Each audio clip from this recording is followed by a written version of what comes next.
See this furry guy here? This is my buddy Beans, and he's cute, and he's got a cute beard. But it works for him because he's a dog. You're not a dog, you're a man, and you need to shave, and I can help you do it inexpensively.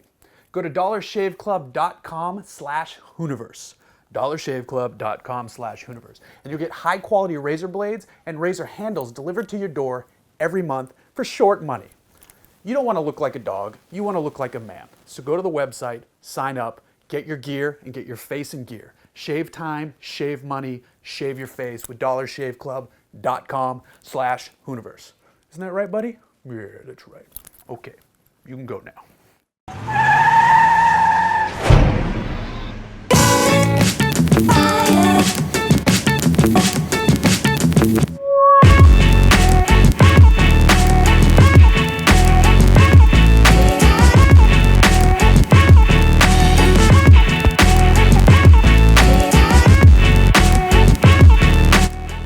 This is the all-new Aston Martin V12 Vantages. It's not Vantages. It's not. I thought it was plural. No? Vantage S? Oh, all right. Let's do that again then. Sorry. This is the all-new Aston Martin V12 Vantage S Roadster. It's got a big engine up front. It's got a short wheelbase.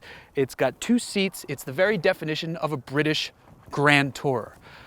Technology and time are moving forward, but Aston Martin as a company isn't really necessarily doing that just yet. You've got a body that looks the same or relatively the same as it has for quite some time. You've got an architecture under here, the VH architecture, that's been the same for quite some time as well. You've got a dated gearbox, you've got a dated center stack, but for some reason, this car continues to make people very happy. We're gonna see if it's a good thing or a bad thing that it's rooted in the past.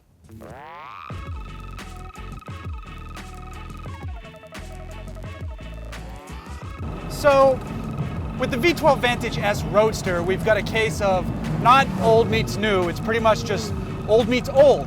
But here, it's a decent kind of old because it's Aston Martin old.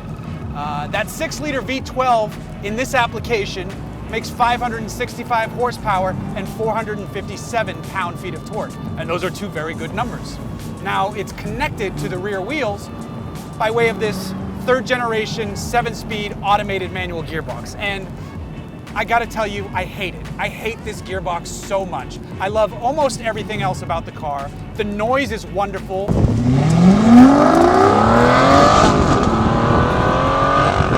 The style, the presence is amazing. That engine's fantastic, even though it's getting long in the tooth. It is still, a naturally aspirated 6-liter V12 engine. But this gearbox just lets the car down at almost every opportunity. The only way you can enjoy it slightly is to drive the car as hard as possible, which isn't a bad thing if you're on a racetrack or on your favorite curvy road. But if you're just out cruising or you're driving around your wife, your significant other, whoever, the car jerks around. I've had some odd shifts, characteristics where the car would just shake and then go into gear. There's just a few issues here that really let you down. The old V12 Vantage that had the manual was supremely brilliant. That car was excellent. I mean, you were just directly connected to the gears, the engine, and the rear wheels. Here though, it's not good. If you leave it in its automatic mode, it's terrible. Aston Martin actually recommends a slight, they call it a curl of the foot, which is a beautiful way of saying you have to slightly lift between shifts. This car has paddles, I shouldn't have to lift at all. Then you listen to that noise though, and the smile comes back to your face. Other characteristics about it dynamically are wonderful. It has massive brakes. It's got a very quick steering rack so that the nose goes where you want it to and it goes there quickly. So it elevates it from Grand Tourer to sports car world. Additionally, there's a sport button that opens up the exhaust. This car has adaptive suspension, so around town it can be nice and cushy. Put it into sport mode and it firms up. Put it into track mode and it firms up further. And it's not one of those hokey systems that just, it says it's doing stuff. It actually does, and you can tell a difference. Now, this car, against its contemporaries, it's not gonna win in the performance realm. Yes, it is fast, it's powerful, it's loud, and it can go tremendously down the road. It has a top speed of 201 miles an hour, which is amazing. From 0 to 60, it takes just 3.9 seconds. The problem is the rest of cars in this realm are now down right around 3.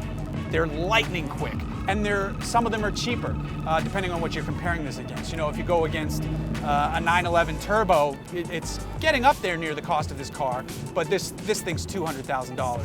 If you go against a GTR, which some people might, you know, battle those two, the GTR is going to smoke this. It's not going to look as good, it's not going to have the same presence, but you are going to win if you want to be the fastest. Now, if Aston Martin could figure out a way to get that 8-speed transaxle from ZF that they put into the Vanquish and the Rapide S into this, we'd have a winner. That gearbox is awesome. It cut the 0 to 60 times by half a second. If you took this from 3.9 down under 3.5 seconds, now we're getting somewhere. Even with that gearbox, I love this car. I mean, yes, I do get frustrated with it sometimes, but you just listen to the noise, you feel the power, you glance at yourself when you pass a storefront window and see your reflection, and you look amazing because you're in an Aston Martin. This car has such a road presence, it's amazing. I'm really excited for the future of Aston Martin and cars like the V12 Vantage S because I feel like the technical partnership with Mercedes is going to really pay off with AMG. When AMG comes into the fold in about a year and a half or so, this company's going to go to another level. I really hope that's the case. I don't see a downside. AMG is an amazing company. Aston Martin's a wonderful company. Hopefully you put those two together and magic happens.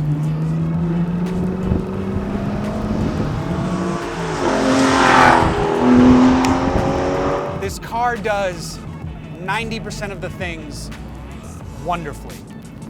Noise, steering, braking, the presence that I mentioned are off the charts awesome. The gearbox and the center stack are massive letdowns. But as good as the rest of it is, all that other stuff, you start to forget about it a little bit. Not entirely, a little bit. Are you compromising by buying this car? I don't think so.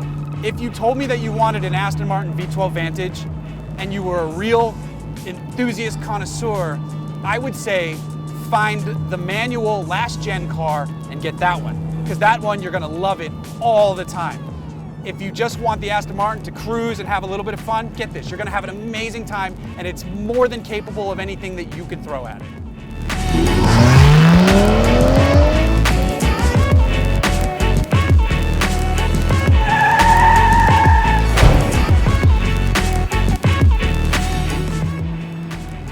I mean, that sounds mean too. You never want to say that something sucks. That's a juvenile way to describe something. But I can tell you why I think I have issues with it. Like I said, the automated manuals just kind of need to go away. That's really what it is. Yeah, either have a real manual or have a dual clutch gearbox or just have a regular super snappy automatic, because even regular automatics have come up. I mean, we don't need to go with a CVT or something ridiculous, but that's the throw out to all the people who count on me to hate on CVTs every single video I do, even when the car doesn't have it or will ever have it.